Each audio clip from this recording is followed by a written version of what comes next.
So you've asked me to give a little reflection on the last 2 years as president here at the CCCB. It's certainly been a blessed time, I would say. Certainly for myself, it's an honor to have had the opportunity to work with my brother bishops, who I have found from day one, and I don't mean just from day one of this particular mandate, but from throughout my time as a bishop, has been marked by a profound sense of communion and collegiality, a desire to work together out of our love for the Lord, our love for the church, and out of our commitment to one another. And to have been able to serve that communion for the last 2 years has been a particular blessing. The 2 years, as you know, have been marked by 2 popes in a wonderful way. We have lived in the last number of months the transition from Pope Benedict to Pope Francis.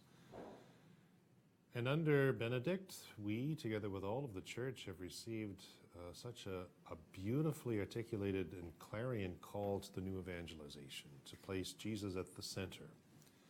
As Benedict himself said, there's nothing more beautiful than knowing the Lord and following him. And certainly as a conference, we've taken to heart this call to find new, ever more effective ways to announce the world, the importance of knowing the Lord and being in communion with him.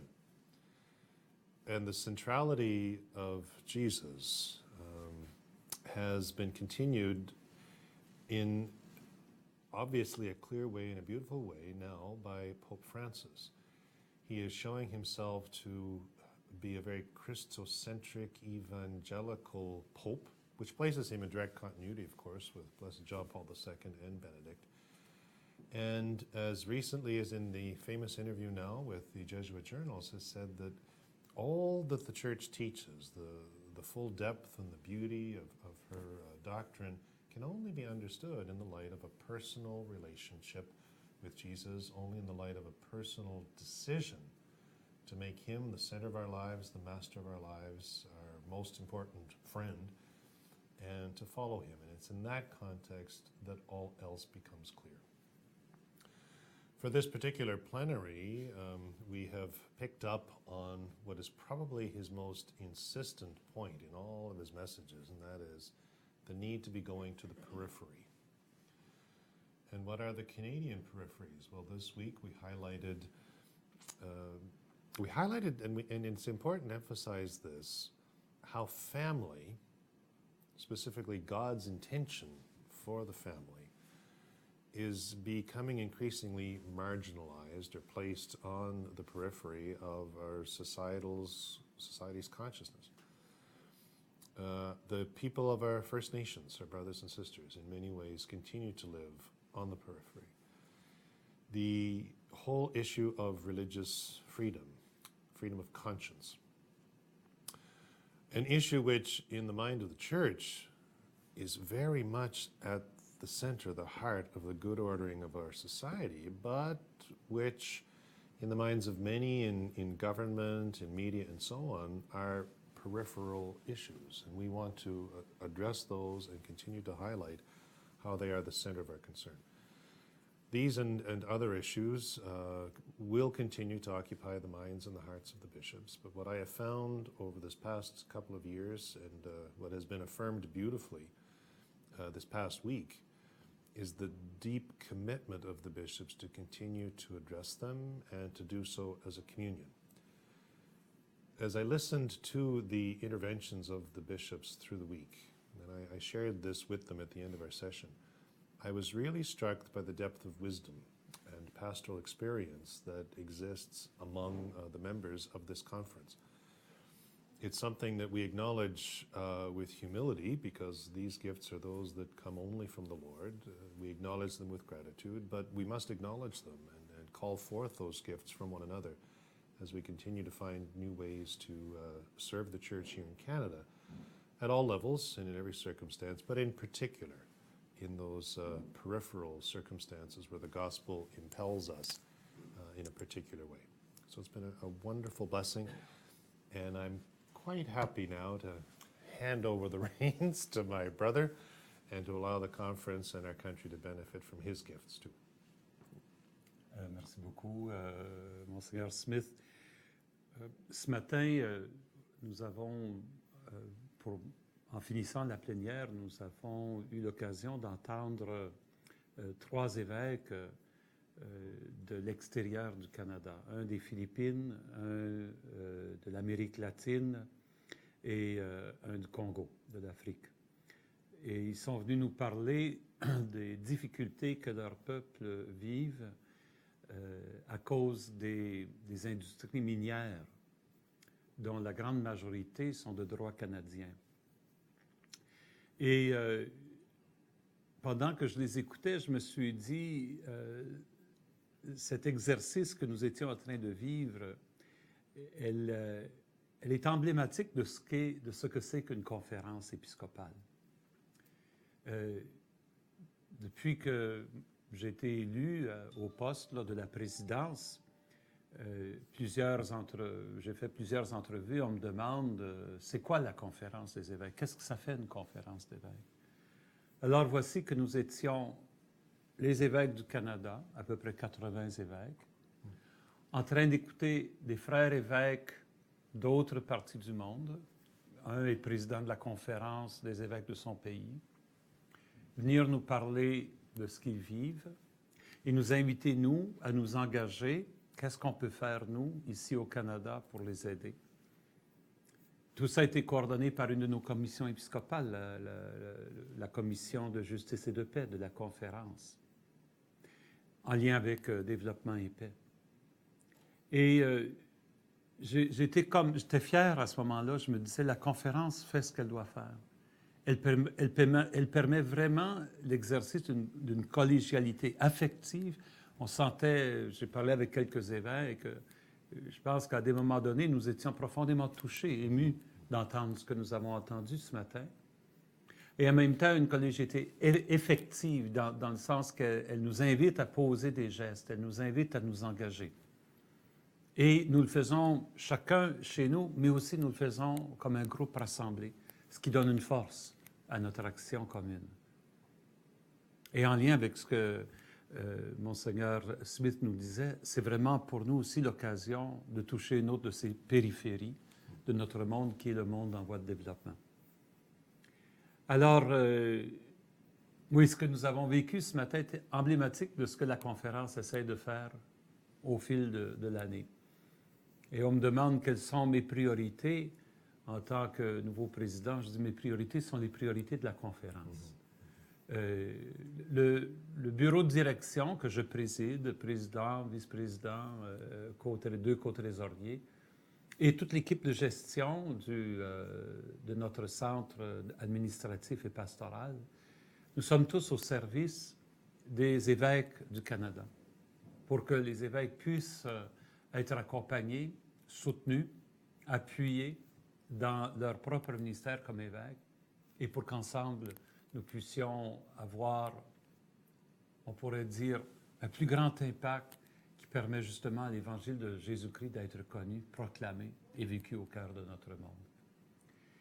Et c'est dans cet esprit-là que j'accepte et que j'accueille la charge qui m'est confiée, un honneur et aussi un signe de confiance qui me touche profondément.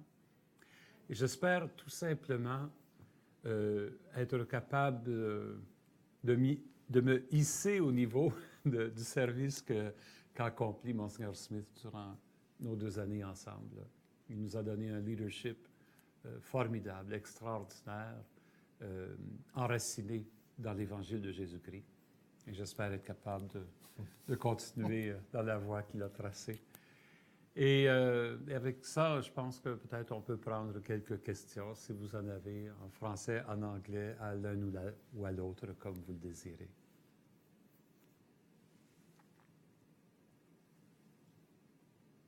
Is this working? Testing?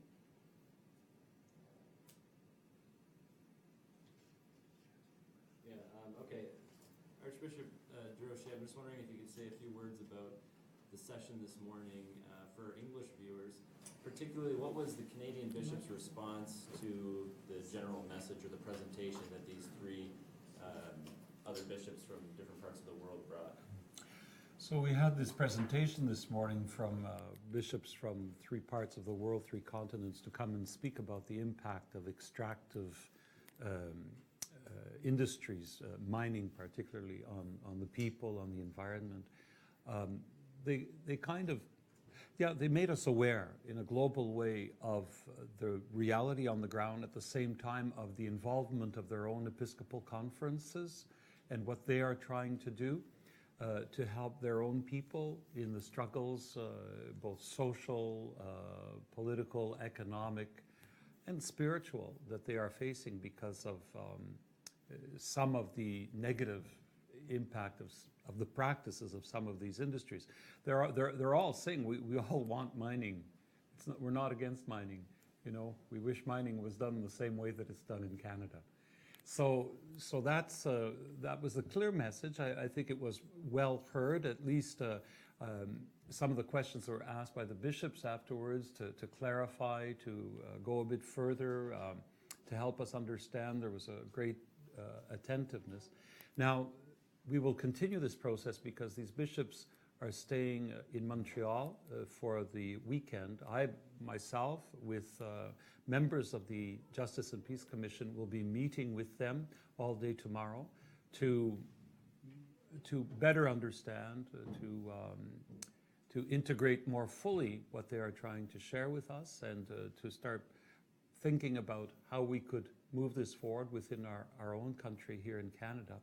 And then they will be part of the Development and Peace Fall campaign, which is focusing on extractive industries in the developing world. They will all be going to different parts of Canada to go bring their message to local communities before they head back home. One of the things they suggested was that maybe, particularly the bishop from Peru, suggested that we could bring this forward also to the annual meeting that we have between the Canadian, the American, and the Latin American bishops every year, which will be held in February or March there. I can't remember the dates particularly. So this is, the issue just this morning was just a start. Yeah. Merci beaucoup. Vous achevez une semaine de travaux avec vos frères évêques du Canada. Quel bilan peut-on tirer aujourd'hui de ces 5 jours d'assemblée plénière? Quel bilan? Je pense, d'après moi, la parole qui décrit le meilleur, notre conférence et de ce qui s'est passé pendant la semaine, c'est la communion et la collégialité. Il y a une diversité de points de vue, évidemment, entre les évêques, dépendant du problématique. Mais quand même, il y a quelque chose qui transcende tout ça. C'est notre dévouement au Seigneur et les uns vers les autres, afin qu'on puisse travailler ensemble de façon communautaire face aux défis qui nous confrontent aujourd'hui. C'est la communion, c'est l'engagement pour l'Évangile dans notre pays qui me touche le plus pendant cette plénière. Je pense que le fait que nous avons un peu unifié nos activités, nos thèmes cette année autour d'un chapitre de l'exhortation post-apostolique sur la vie des évêques, autour de l'engagement de l'évêque face au monde, justement face aux périphéries. J'ai l'impression que le fait d'avoir unifié un peu autour de cette thématique-là nous a permis d'avoir une plus grande unité de contenu et de pensée. Moi, personnellement, je trouve que je suis évêque depuis 17 ans maintenant. Je pense que c'est la meilleure réunion plénière qu'on ait vécue jusqu'à date, à cause de cette unité, unité affective, unité de processus. Nous avons aussi réussi à alléger beaucoup tout le côté de gestion qui fait partie d'une assemblée annuelle. Mais Monseigneur Smith a le don de faire passer ces choses-là assez rapidement pour qu'on puisse vraiment consacrer notre temps au dialogue, à la réflexion, à la prière et au partage. Alors, ça a été vraiment, je pense, les évêques retournent chez eux, nourris spirituellement, humainement, intellectuellement et avec le goût d'avancer dans le projet du royaume de Dieu. On l'espère bien. On l'espère. Une dernière question? Archbishop Smith, at the conclusion of these 2 years, what do you take with you? What will enrich your own Episcopal ministry in Edmonton? What are some of the highlights? What do you bring with you as you move forward? What comes first to mind, I would have to say, is the experience of being able to participate, first of all, in the transition of the Petrine ministry. I represented the conference at the when the Pope was elected, Pope Francis, and at his inaugural Mass, and had the particular good fortune, blessing of being in the square when the white smoke went up. And I was able to experience firsthand just the centrality, the importance of the Pope for the unity of the Church, the spontaneous love of the people for the Pope, and what a unifying force he is. And this is an experience and a message that I'll continue to, certainly to carry with me personally, but find ways to continue to convey that message to my people in Edmonton. And secondly, this also occurred in Rome, of course, was the canonization of Cadre Tekakwitha. And to be there with so many representatives of our First Nations people, and to see the joy on their faces, to see the hope that that gave them, and to be able to draw from the personal example of Cattery a direction for enculturation, a direction for reconciliation, particularly with our First Nations peoples, many of whom find themselves concentrated in the west and in the north of Canada, that region of the country where I'm serving. So that too is an experience and a message that we'll be able to find different ways to carry forward as we seek to go to that particular peripheral experience among our First Nations people, with the hope and with the direction, and in fact the witness of joy in the Lord that Cattery has given to the Church, and which has now been recovered in a beautiful way. Thank you very much, and God bless as you go forward. Well, thank you. Good. Merci beaucoup pour ce petit temps avec vous et puis à l'année prochaine.